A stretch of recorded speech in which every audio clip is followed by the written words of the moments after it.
I think, what, I would say this is that it's all about selection. And then I don't think those, you just didn't out like that on the team. You saw great players and they were all great leaders. And you didn't know, I didn't know, to tell you the truth, I didn't know that Desmond was going to win the Heisman, or Charles Woodson was going to win it, or Hutchinson was going to be in the Hall of Fame. I didn't see it like that. I just, once they were selected, there was a level that we all had to aspire to, and that's how we did it. And then the NFL people came in and selected who they thought were the great ones. I don't know if that's the answer or not. No, it's a great answer. And it's a perfect segue to kind of really pose the same question to Coach Rob Lively here, right? So, being at the helm of the most elite level of Army Special Forces, like Coach Lively, you got to see some incredible high performers. And how were you able to recognize certain characteristics and coach them to be able to execute some of the most clandestine and difficult operations in your 30-year military career? Harris, it's just like Mike said, it is about the selection of the right guy, maybe not the best guy, but the right guy for a particular organization, and what you're going to ask that individual to do. And so, at our organization, we had, several years, several decades of data and understanding and application and trial and error and case studies. So we spent a lot of time where we knew that organizations are all about people, and so you got to select the right ones so you can invest in them, and then you can lead them properly, and then optimize what they want to do, what they want to be, how they want to contribute and perform, and how that sum total creates and contributes to the organization when everybody's aligned behind that. But it always goes back to people. It always goes back to people and leadership and influencing people, so you can help them achieve things that maybe even beyond what they thought they could achieve. Yeah, on that line, I had I'm jumping a bit into this a little deeper, but they have that portal system now, and it's all about a team, and they have a portal system where you can leave early now in athletics, and you take a guy like Desmond, who was a teeny little running back, and matter of fact, we were talking about this the other day, and he's just a little running back, and he wasn't going to play running back at Michigan, and so he'd have probably left with the portal today.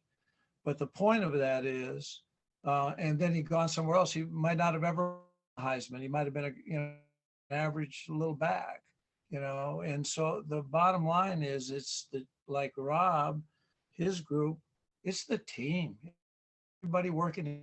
Then all of a sudden, someone comes out and excels. Yeah, and I love how you guys are in strict agreement on that, right? Both of y'all are nodding your heads, but there's so many coaches and leaders that are coaching teams that don't have that same kind of success. And they would probably say the same thing. It's about people. But you guys have a knack of being able to recognize not just talent, but potential, right, capacity. And then what I find so impressive is both you guys have been able to cultivate this teamness among these great individuals, and then somehow coach them to this greatness that they never knew they had.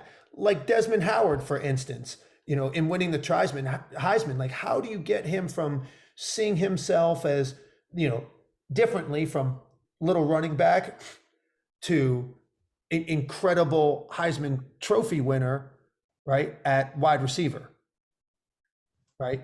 And I know, Coach Lively, you're probably doing something very similar as you start to get folks into your special missions unit.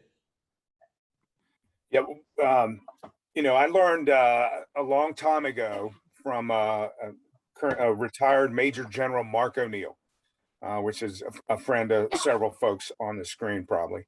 Um, and his adage was, "Hey, trust, empower, and hold accountable." I'm going to create an environment where everyone has an opportunity to succeed, tremendous autonomy. I'm going to support you in every way I possibly can, set you up for success, but I'm going to trust you, I'm going to empower you, and I'm going to hold you accountable. And if you can, if you can instill that type of culture with people who are aligned behind the values and the mission of the organization, with hyper alignment, like a crew team alignment, uh, that maximizes the power of the organization. And if you select the right people, and selection's hard, I watched a thing on Nick Saban the other day where he talked about trust the process. And there were often times where we had to say to ourselves, trust the process, let it play out, have tactical patience, and let that person develop, give them an opportunity, let them pursue excellence in their own way, as it contributes to the organization. And you just you're going to make mistakes. You're going to get the wrong people sometimes, and sometimes we're all human. We've all made tremendous mistakes, and but you got to handle that with grace and put them back in the saddle and learn some stuff, and make them better people the next day. So I just can't stress enough investing in people, and investing in your ability to select the right people, and calibrating your instincts when you're right and when you're wrong, and then trust, empowerment, hold them accountable. Just watch them go do great things. Yeah, you treat them all the same but differently, Yeah.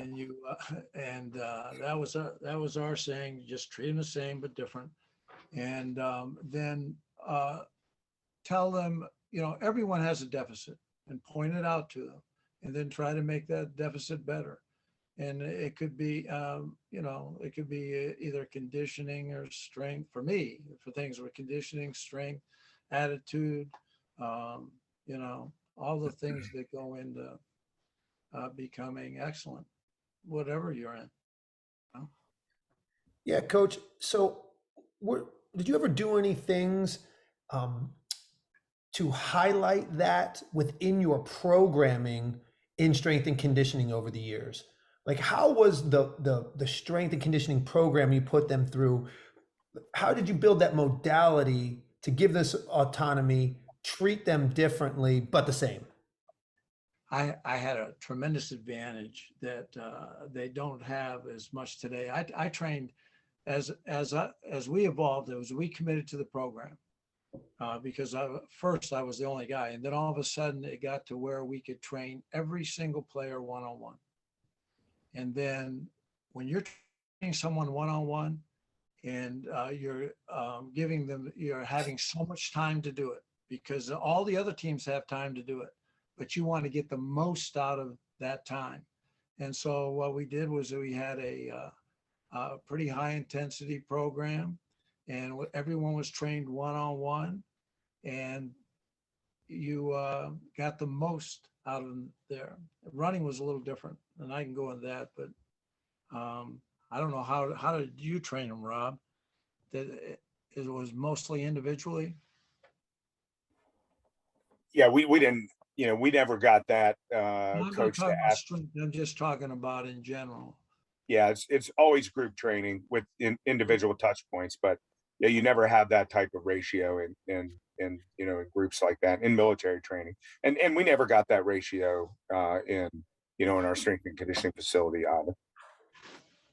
Yeah, well, that to me was a tremendous advantage. So you could take somebody.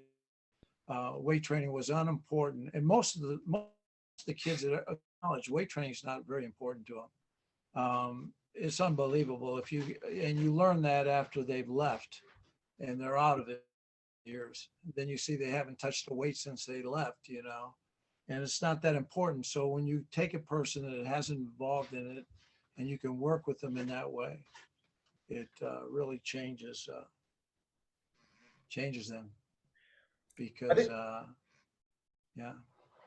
Coach, I think that's profound insight, because where strength and conditioning is going now, it is really like, team based and group based. And I was actually having this conversation yesterday with Johanna Zabal, our director of sports performance, and she's down at Fort Bragg right now doing strength and conditioning for special operations there. And she and her colleague, just the two of them, have 750 tactical athletes to train. Two people, 750. And our discussion was, yeah, same but different.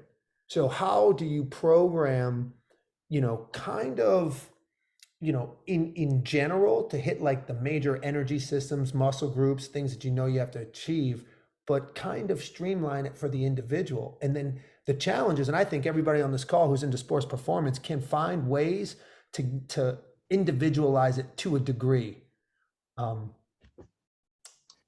Harrison, and Mike probably has a different experience in his environment, but when we set up our facility, it had to be, because of the coach to athlete ratio, it had to be train but educate, because they're not always going to be with you. They're going to deploy, and they're going to go to austere environments, and they may or may not have equipment. So, our focus was always raise their physical training IQ while you are training them, so that if they find themselves in an 8x8 square in a hotel room for 2 months, that they do not come out of it deconditioned. They'll figure out a way to train in any environment. And I can remember when Mike came down to our organization, I said, "Hey, Mike, we don't always have all this stuff. What?"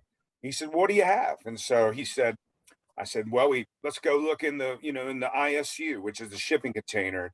We pulled out some fast ropes, and he looked at the fast rope and he said, "Fast rope. We can train with that. How many of those you got?" I said, "Well, I'll get 20 of them." So we got 20 fast ropes out, and we put an operator on each end of it. And they were like, "What are you going to do with a fast rope?" And Mike trained every part of their body with a fast rope in 25, 30 minutes, and no one ever looked at a fast rope in the same way again. And so, that's kind of how you got to have systems and processes, but right there, invest in people's gray matter so they can do it themselves, a train the trainer environment.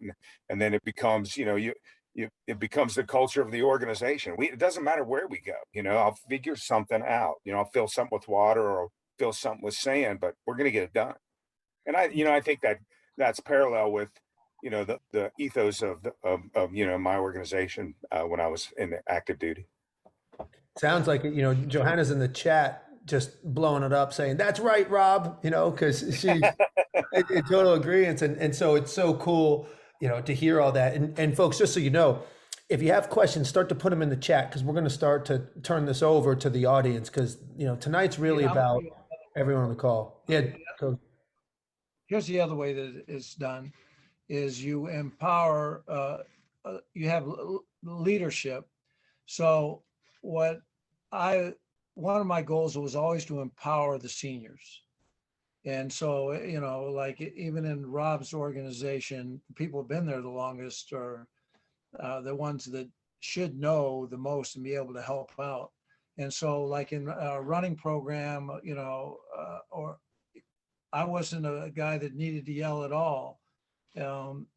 We had our seniors were empowered. Every single line that we had, there was a senior up front, and they were all coaches. And the same thing could happen in a weight room if you empower your seniors and give them, and they have to be earn it, and give them the trust, be coaches, be our team. That's our goal, is to everyone to a freshman not to ever be. And so that is one way with a large group or in group training.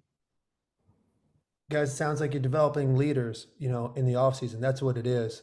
So when you get to in season, like you said, Coach Gittleson, they're just doing now the same thing that they did with you in the weight room in terms of empowerment and leading and taking ownership, now onto the practice field, right? And then the game field. Or onto the field. Yeah, on the field. Yeah. So, guys, we got to know that. All right. Oh, go ahead, Coach. I said it's their team, and it's our team, it's their team, and it's our team. And so we all have to have some kind of a role in it, and we're all accountable with it, you know. And that's what senior leadership is um, just empowering the senior to be the leader that he came to school to be, you know. So Yeah. how did I noticed this. I was talking to Rob earlier, and I noticed this when I came down visited for the first time, is I did not know in his organization who was in charge. I didn't know that. And there was a, you know, a colonel there, and there was all kinds of men at different levels, and I never have known.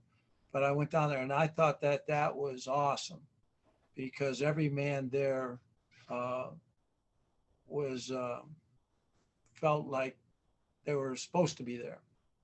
It was cool. So that's what I want to know. How did you guys meet and get together? Right. So you're talking about your teams. You're so aligned philosophically as we're going back and forth. How did you get to this point? Because, Rob Lively you had to really go out of your way to bring this at the time, a different perspective in training, on top of just doing your duties in being a command sergeant's major. And then how did you get in touch with Coach Gittleson? And then once you did, want to know, Coach Gittleson, why did you even listen to Coach Lively? Well, I tell you what, Harrison, this is as I'm sitting here with all of you and with Mike, it's a real treat because this thing goes back more than 20 years. And essentially it may go back even further than that. So when I got to the unit there at Fort Bragg and in 1998, and I saw the the facility and how people trained, and I knew better. I knew we could do better. I knew there was better out there, and I knew that all these operators in that unit deserved better and could be better and do all the things, be stronger, have more longevity, be more durable, and those type things. So I was busy trying to be a new guy. In about 1999 or maybe 2000, I just happened to see a magazine with the Washington Redskins in it and Dan Riley. And I remembered Dan Riley from Penn State because I went to Penn State football camp in 1981. And after we got done with camp, I would go down to the weight room and hang out. And Dan was training like these enormous men like Leo Wisniewski, who got drafted by the Colts, I think. And he was having a towel. He was using a towel, and he was smoking him with a towel. And I was so intrigued, because it was things I'd never seen done before. But I remembered that. So fast forward, I'm in this organization where Command Sergeant Major retired Mel Wick always told us, every day you come in here, you make the organization better. You make yourself better. You pursue excellence of your own, but you got to do something to make this place better. And it just so happens that, I broke a portion of my back and I was waiting on some surgery. And I had idle hands. I couldn't do my job, but I could contribute. And how was I going to contribute? I saw that magazine. So I reached out to Dan Riley and I reached out to the Redskins, and they were the Washington Redskins back then. And I said, I want to talk to Dan Riley. He said, he's left. I said, when's he coming back? They said, never. He's going to Texas. He's going to go do the Texas franchise, the Houston Texans. So I wrote a letter, and I got a hold of him, and he said, I got to set this franchise up. I don't have time. He said, but I'm not your guy anyway. Your guy's Mike Gittleson in Michigan. I said, I didn't know him. I said, okay. So I called Mike, and I don't know, back then I sent him a letter. We didn't have cell phones. And I said, Mike, this is what I want to do, and I want to come up and see you.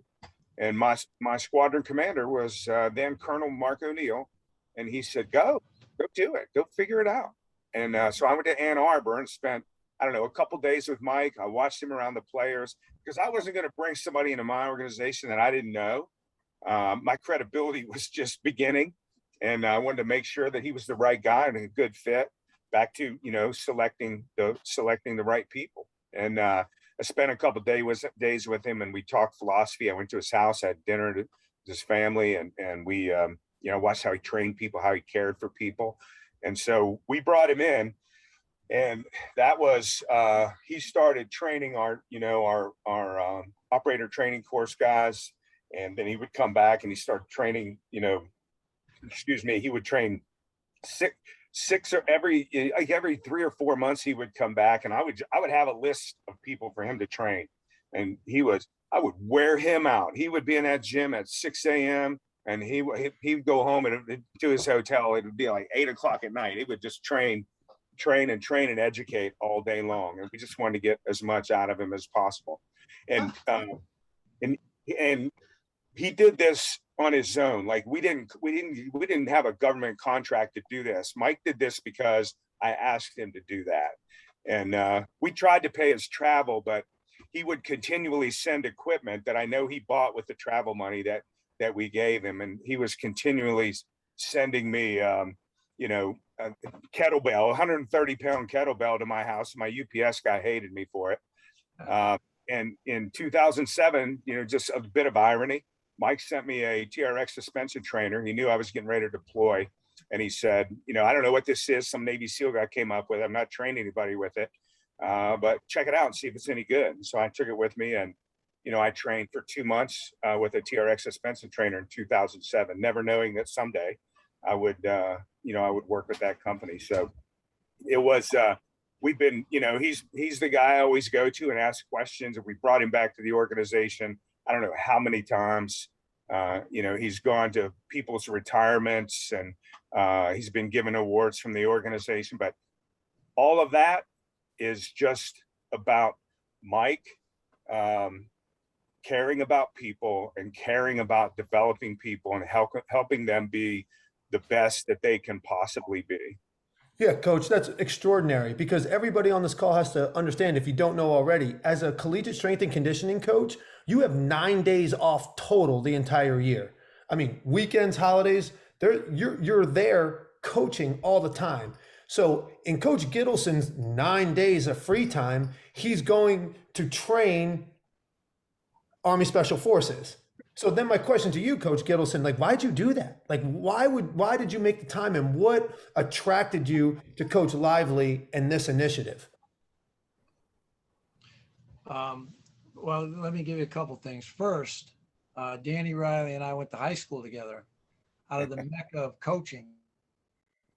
Understand, out of our place, we have the head coach at Ohio State, the head coach at UCLA, the head coach at Florida, strength coach at Vanderbilt, strength coach at Wake Forest. I mean, we've had all kinds of coaches from that area. And so Danny was younger than me, and Rob made the right choice. You know what I mean? I trained with his half brother. Anyway, when Rob came in, as a former veteran, and coming from that era where we weren't really, and I couldn't say no, and I liked him. It was, I just thought I got permission from my wife to go down. And then once I went down there, I became addicted to these. I knew what these guys were. I didn't know what they were exactly doing, but I knew that they were contributing unbelievably to our country. And hey, that's just what you do. I mean, they're serving. So I figured it was more of it was another way to serve our country. And and then of course I made friends, and it was really interesting. And fun in a different way. And then later on in it, I brought my wife down, and the Livelies treated her wonderfully while Rob worked the heck out of me. Awesome. Kind of what we did. So everyone knows, and I just, before we turn this over to questions here, what we're looking at, folks, in this discussion is really, Coach Gittleson is the beginning of sports performance and strength and conditioning in collegiate and pro sports. He started in the 70s, right? And it's evolved so much through his career. So that's the beginning of this. And then with Rob Lively here, he went to Coach Gittleson to really spark the beginning of advanced sports performance and strength and conditioning training within our military. And now it's almost ubiquitous, right? There's strength coaches all throughout the U.S. Army. And in fact, Johanna Zabal is on the call today. And, there's this, the biggest sports performance facility was built just recently at Fort Bragg. And, it's just so cool to see the pioneers bringing this science and this discipline to the highest levels in sports and then to the highest level in our military. So just remember what we're looking at right now. And with that, I know Court Whitman, you have a question. Oh, all right. Oh, I'm sorry. I got you, Coach. Yeah. What were you going to say? I just want to give you a couple things real quick. And one is with Lively, that TRX, I ended up, Rob, putting those in the indoor building. I built rails around the indoor building where they could do, warm up or whatever it was, or cool down or train them during the running time. We could just all go over the wall. I had those all set, something you didn't know about. And then the other thing is, one of the things I want to make clear is when Rob took me around, when I went down there, I didn't know how to train any of these military guys. I knew how to show them how to train aggressively with themselves. But I took on two things that I noticed right away. And one was they had to have tremendous grip strength. All the climbing they did, they were like today, they were going over, they were athletically, they weren't the same athletes as I was dealing with. But my athletes couldn't do athletically what they could. And their hands, they needed it. They fought with one another. They mixed martial arts. They had to carry things. They had to shoot. They had to climb. It was extremely important to have hand strength. And I noticed their grip strength relative to who they were could have been. And the other thing was training. And that to me was critical. They carried things on their back. They shot for hours with their heads tilted forward. They, as they didn't, they jumped out of aircraft. They did not need to, they need to have a strong neck, and they had the lower subconcussive forces. I don't know how it does with explosives, but I know that it does with fighting and those other things. So those were two areas we went after. That's a great point too, because everyone also has to hope you realize that Coach Gittleson is also considered one of the pioneers in developing neck strength and the role in neck strength in head injuries and just athletic performance in general. Coach Gittleson, you want to take a moment to just talk about that for a second and really what got you into like where your focus started to become around the neck for football? Yeah, I had a former player took me to dinner, and he was a great player. He played in the NFL. He was I was a captain of his NFL team.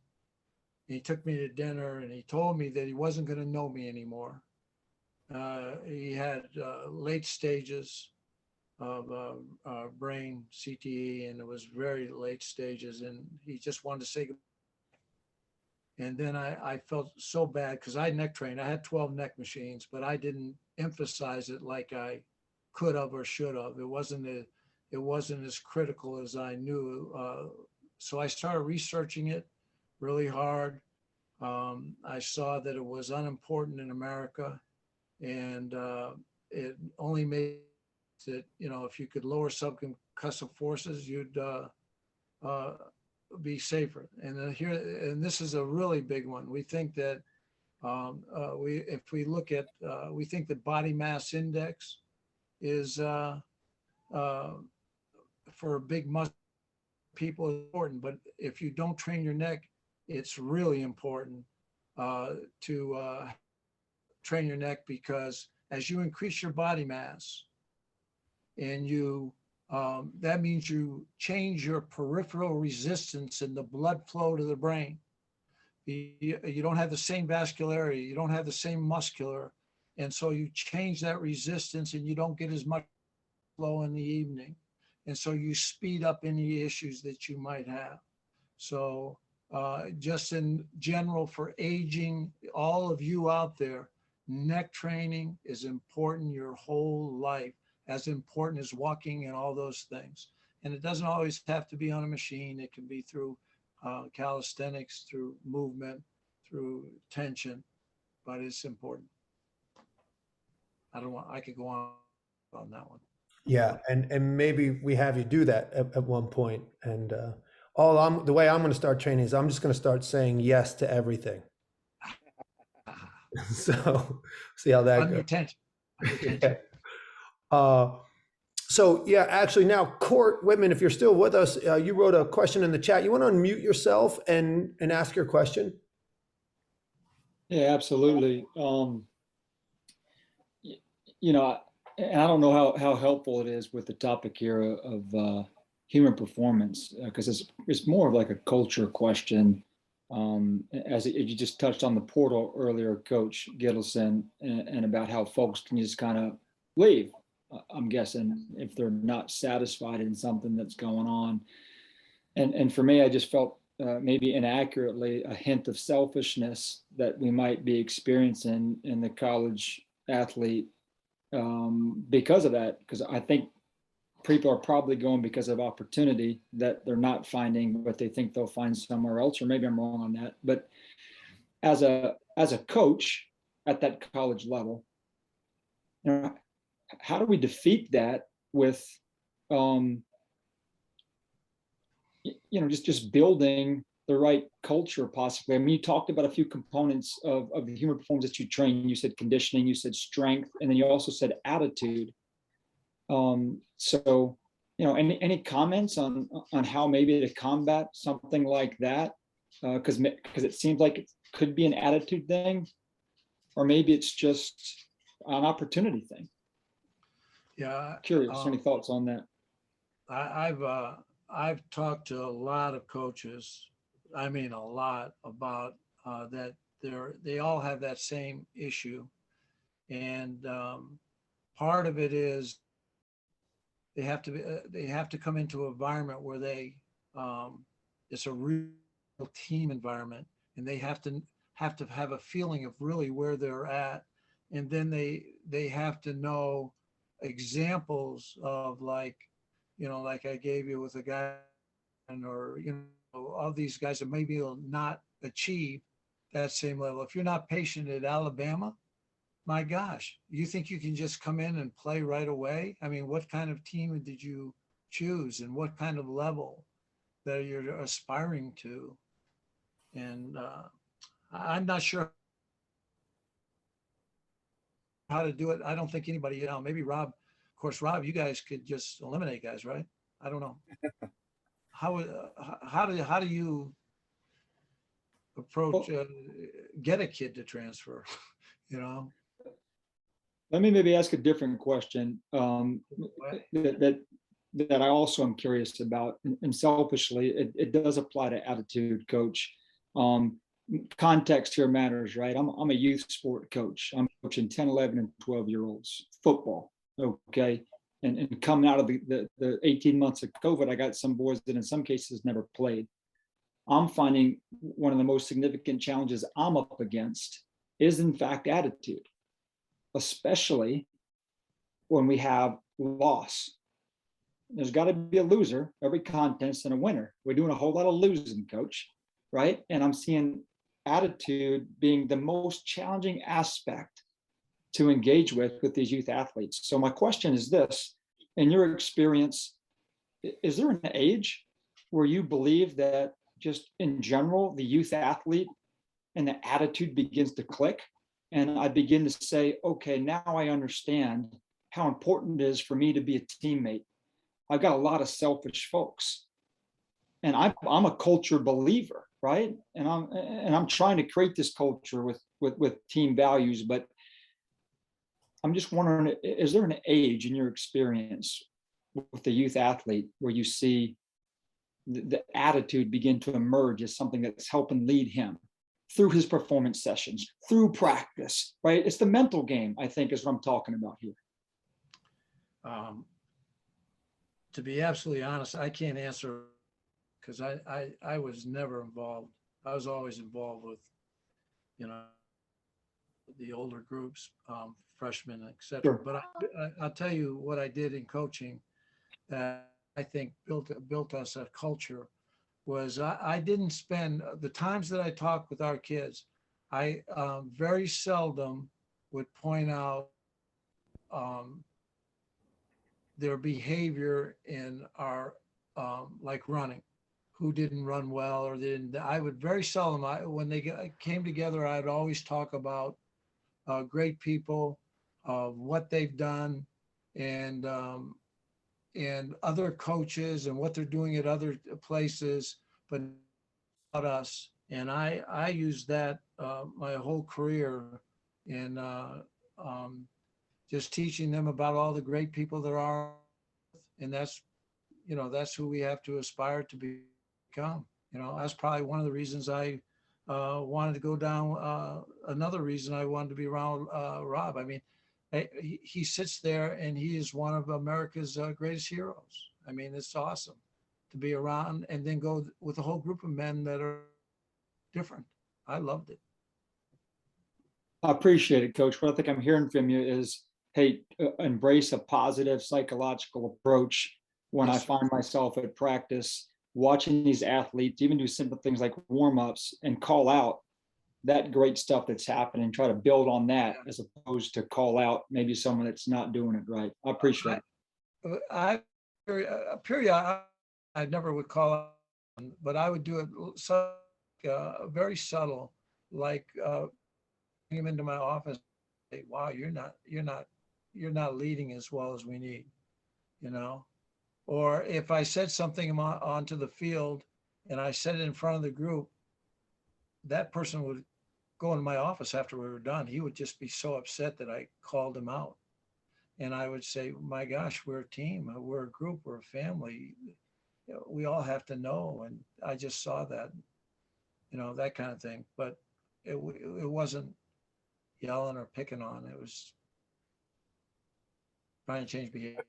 Hey, my dovetail into that court would be, I think people, no matter how young, they want to know the why of what they're doing and how it all connects and how the sum total of all this ends up in the good feeling, of winning, or the good feeling of being a tight, cohesive team. I learned something recently from a strength and conditioning coach that works with law enforcement officers, and he said, "Hey, I don't get people on board by training them and making them stronger. The first thing I do is make them feel better. You want people to get on board with something, make them feel better." Yeah. And he was talking about physically feeling better with movement and so forth. And then, just keep doing that. You've got, you probably have some parents to overcome and some parenting to overcome, but, don't, don't think you're not having an impact, because, in leadership, you often plant a whole lot of trees whose shade you will never enjoy. I'll give you one of my favorite stories about being a coach, thinking we know what's going on with the athlete. We did body comp and on our team, and one of our I brought my whole staff in, and I said, who is the best, who is the worst, and the whole staff picked the worst guy who was the best guy. And the reason was, every time they trained him, he was very difficult to train. We're going one-on-one. It was just a struggle, but he was doing more than he had ever done in his life. And he was developing faster with the most muscle mass of the entire team. And he had changed the most, but we all thought he was still the worst. And so you got little kids running around and you're thinking, oh my gosh, we don't know how they were all raised or whatever. And some of those that are really changing beyond what we know. And then one day they all of a sudden, oh my gosh, because you never know who the players are. You never know who the great ones are. And you never know who's going to, and like in Rob's group, is going to make the big difference. Wow, well said. Eric von der Ahe, you want to unmute yourself and ask your question?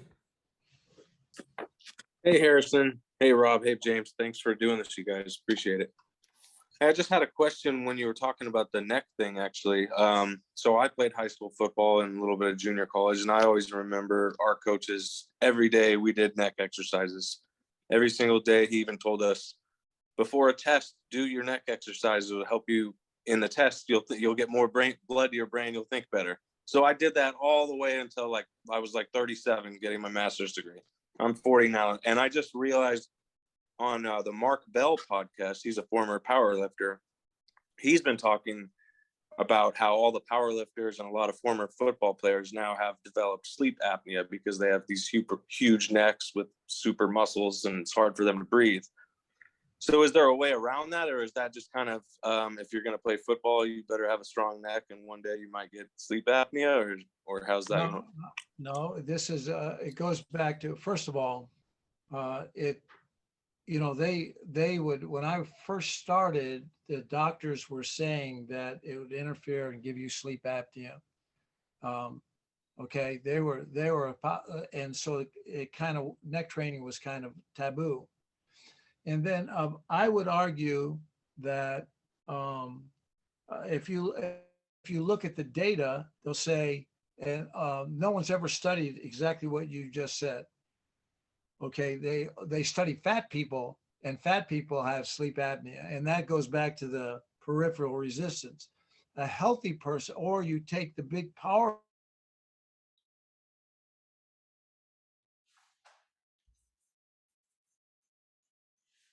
He'll come back in, guys.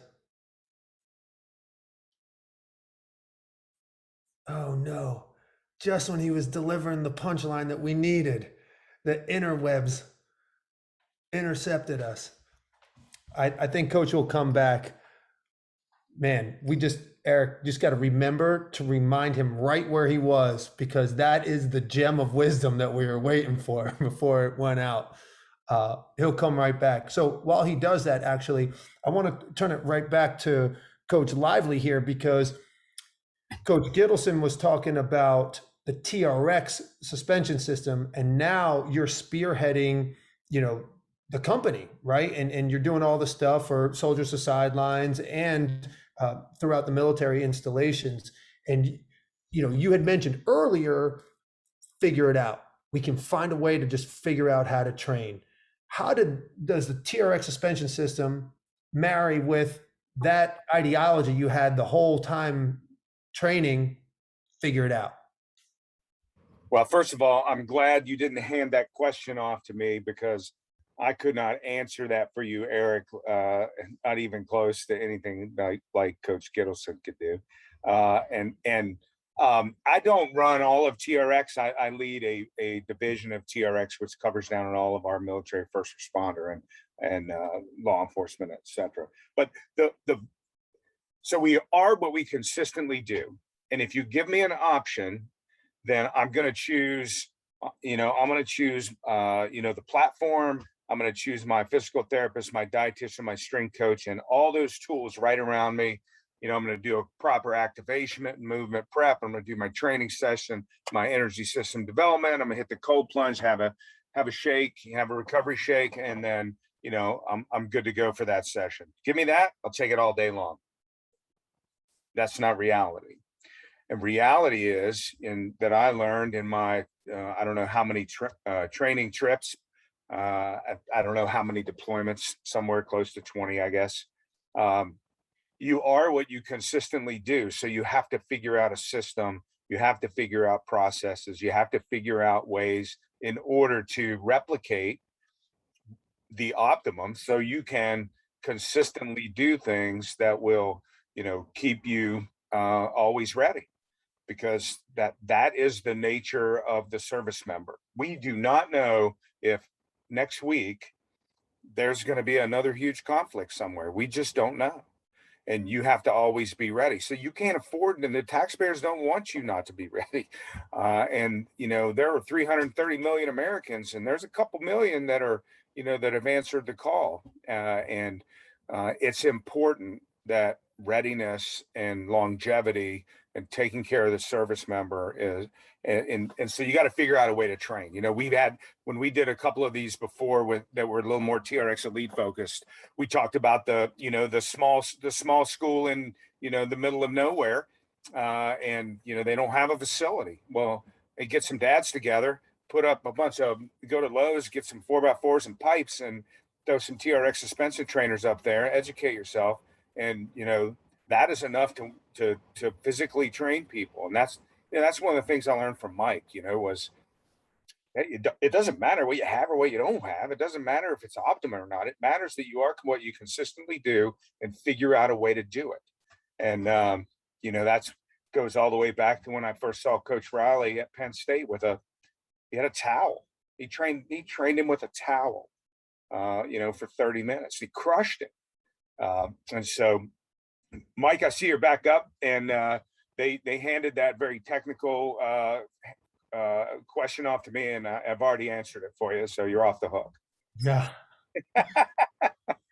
Well, Please pick up where you left off. yeah, Coach, you're mute. Can you unmute yourself? There we go. Yeah, Yeah. so I can bring you right back to where you were. You were talking about the discrepancy between the size of the circumference of someone's neck versus their actual BMI, and how those two things are different in how one actually affects sleep apnea and the other one doesn't. Well, you just train the entire system. To think that part of the system is unimportant is ridiculous thought. You train the entire system, but if you overtrain one area and neglect the other, and then you will change the blood flow as you fall asleep in the evenings or whatever. But and then if you look at, if you're really concerned about it, you can have a sleep apnea test, you know, and see if it's a real issue. I know that at my age, I'm an old guy right now, and I have one. I think I have 5 or 6 neck machines at home. I train my neck regularly, and it's really affects nothing except for, you know, just your fitness, and it's important, you know, male or female, it's important. Matter of fact, I had yeah, go ahead. So if we hear you correctly, you know, it's the total system training. Your entire body system is important, Yes. and often the neck gets neglected. So don't neglect your neck. Make it a part of your total system. Yeah, neck and hands neck, hands, your lower leg, always neglected in training. Don't know why, just so happens it is. Can I ask a follow-up question? Yes, sir. What exercises or piece of equipment would you recommend for your neck? I think you can do a manual neck. You know, that was you can right now during you know, with kids, we keep their hands off each other a lot more.